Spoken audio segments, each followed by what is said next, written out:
It is my distinct pleasure today to have Jodie Lobana, who is our August Women in Tech Changemaker, with me for our conversation today, focused on Jodie and all of the exciting things that she's doing. And I'm super excited, Jodie, to have this conversation with you. First, I need to say my deep congratulations for the Women in Tech series Changemaker title. And I'm really honored that you've accepted your participation in this initiative that we've launched out of the AVP and CTO office here at McMaster University. You're just a great example of somebody who is doing really innovative and really exciting things. So thank you so much for being here today and for joining us. How do you feel about this whole concept of being a change maker? I'm actually very excited, and thank you, Gayleen, for running this initiative. And I think it's amazing that you're a woman in technology leader yourself. And all the things that this program stands for, you are actually doing that in practice. And by acknowledging other women in tech leaders, you are really the role model for us all. Oh, So well, thank you for doing this. thank you, Jodie. That's really kind of you. Well, you know, the interesting thing that people won't know is that you and I had a happenstance meeting a couple of years ago, and you participated deeply in our McMaster IT strategic planning process, sitting on the steering committee. So that was my first introduction to you. But you're like one of these beautiful sauteed onions. We can just keep unlayering all of your wonderful activities and things that you've been engaged with in your studies, but also in your work practice. Do you want to talk a little bit about some of the things you've touched? We've got this wonderful profile we've created about you that I certainly encourage everybody to read, but could you talk a little bit about the change that you are making happen through all of your activities for us? Sure. You know, I started at McMaster in 2016, and at the time when I entered, I already had because I finished my previous degree about in '98, so a long time ago. I actually came back to do my PhD, and I did not need to get involved to upgrade my profile, etc. But I wanted to get involved because I wanted to do something for McMaster. I wanted to leave a positive impact, a positive imprint on McMaster because I was present there.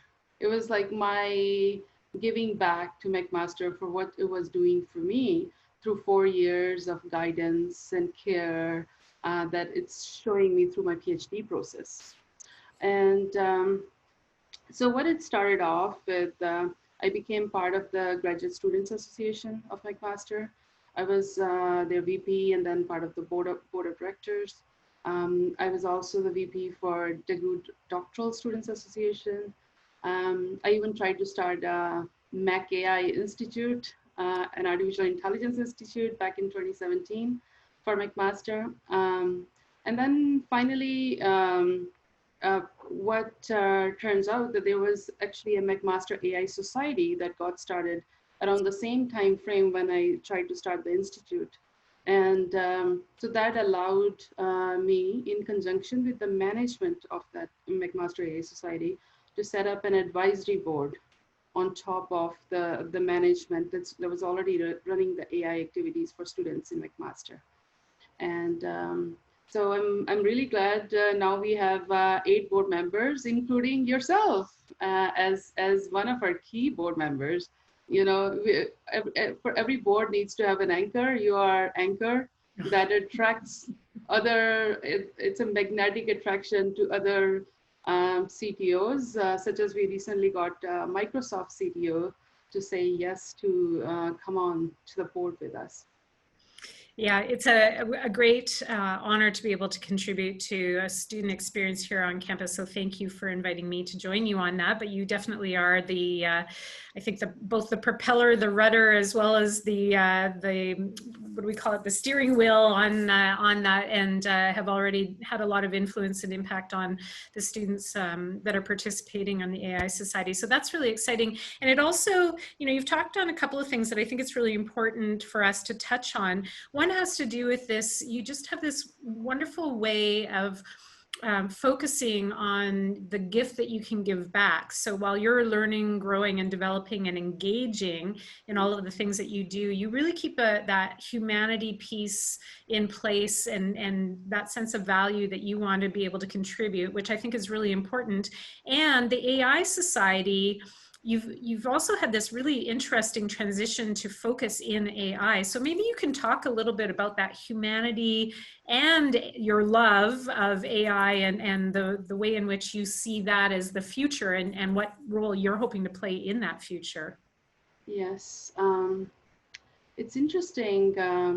My foray into artificial intelligence started off in early 2017. Before that, I was teaching governance of information technology at York as an adjunct faculty member there. But my work in AI started when I read somewhere that Elon Musk had said that AI was going to can potentially destroy humanity. And I was like, I was really shocked at that time. And right at that moment, I still remember where I was sitting. I actually changed my PhD thesis from some other topic to the topic of artificial intelligence.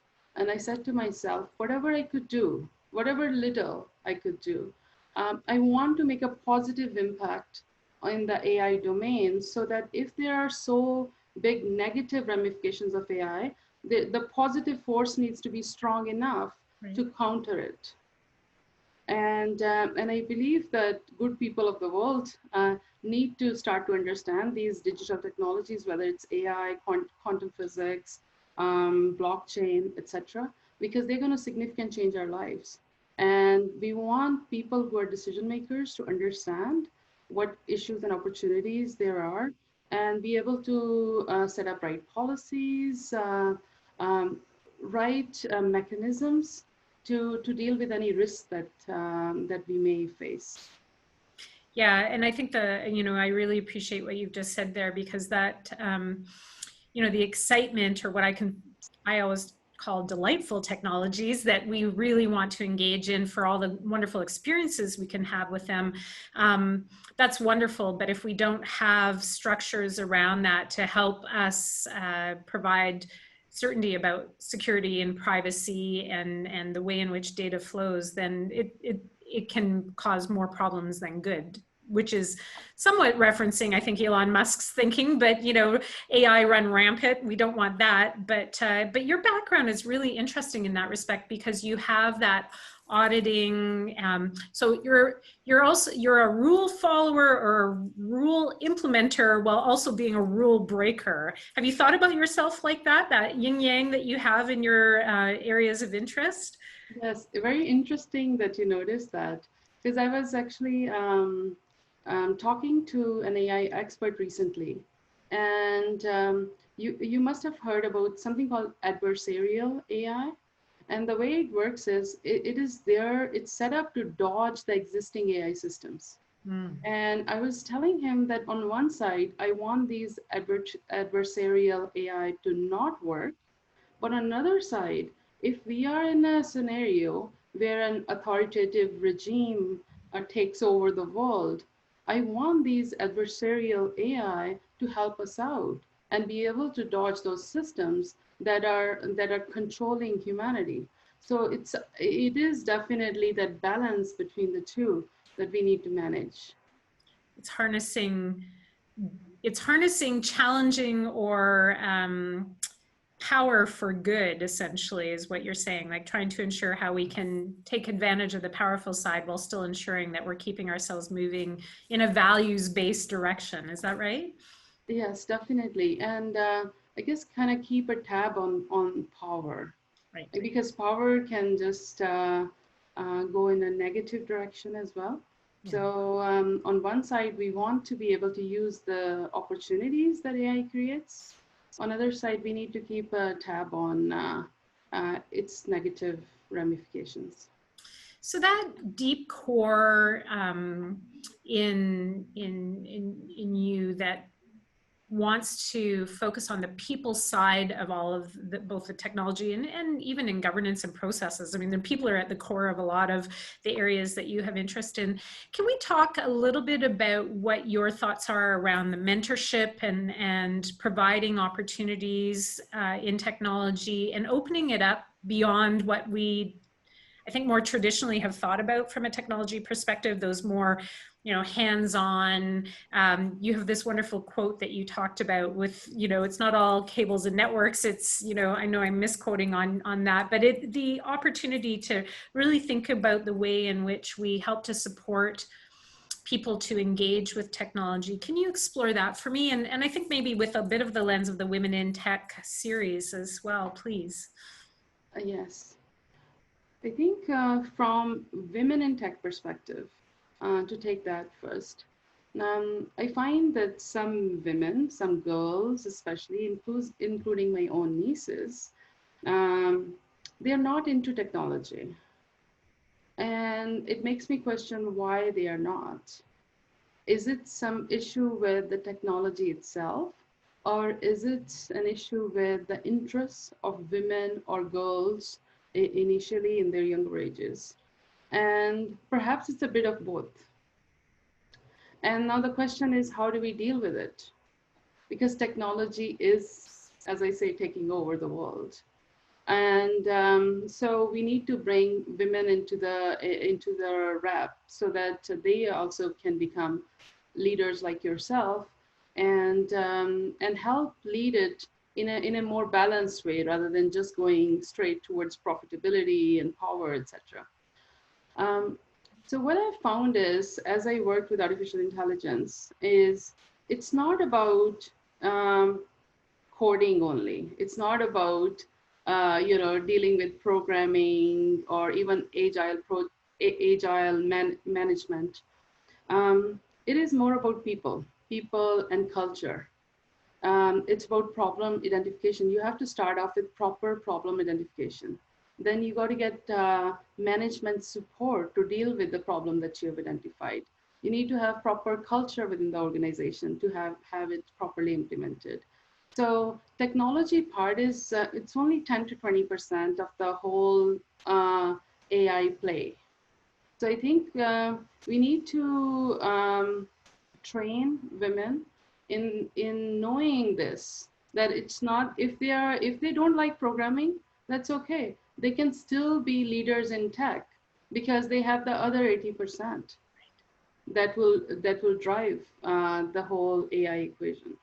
Yeah, that's true. That's really true, which is exciting because certainly I know this, and I know in your world, you're also experiencing this. There is a lot to do, and we're seeing more opportunities to build structures from a process governance framework mindset and approach versus just worrying about the technology. Implementation is a small component of the overall picture, isn't it? Yes. And as Bill Gates also says, you got to start to learn programming or these core technologies, coding, etc., early on. So you got to start in early ages, from kindergarten and above, so that your mind starts to meld in that way. So somehow we need to shift our culture as well, so Yeah. that we can start to engage girls in a particular way. Um, I have had resistance, just so you know, from other women who said, why are you trying to train all women on coding? Like, why?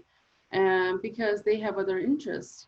And, and I acknowledge their concern. And I think it's a valid concern because I see, even in my own household, that my nieces are not interested.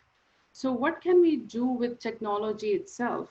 I almost want pink coding, so which means can we actually create some coding scenarios or ways to code that can engage with the imagination of little girls and create games and storylines that girls may want to engage in? So instead of only shifting them, we try to shift the technology as well.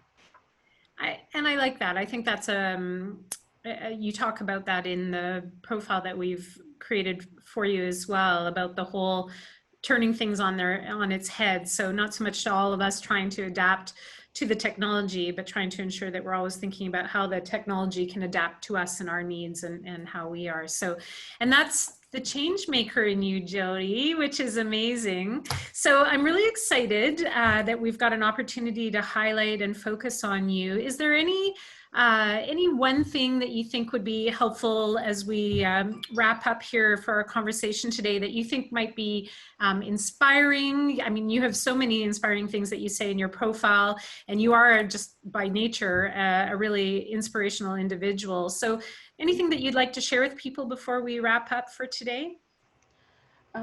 You know, one suggestion for yourself as you're implementing this amazing Women in Technology program. So every time you select somebody, you could potentially put a little bit of onus in them to pay it forward.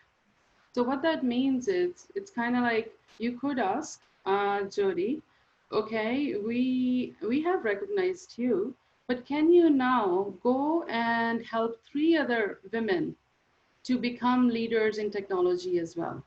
And report back to you, the main organizer, as over the years, I touch those 3 women and then bring it back to the program and say, well, these 3 women are touched now.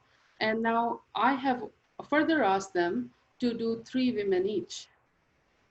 You see, you pay it forward. So the cycle that you have started, Gayleen, that we can just kind of continue year after year, even beyond the time of this program. Yeah, that's a wonderful and very inspirational, as I anticipated, idea. And one of the things that I love it, and I think that's a really great idea. And I also know the women that we've had engaged to date, and we've got many more to come as we move through this full year of this initiative. You are all already paying it forward in so many ways, which is essentially what makes you a Women in Tech change maker. You've already made your mark as a start.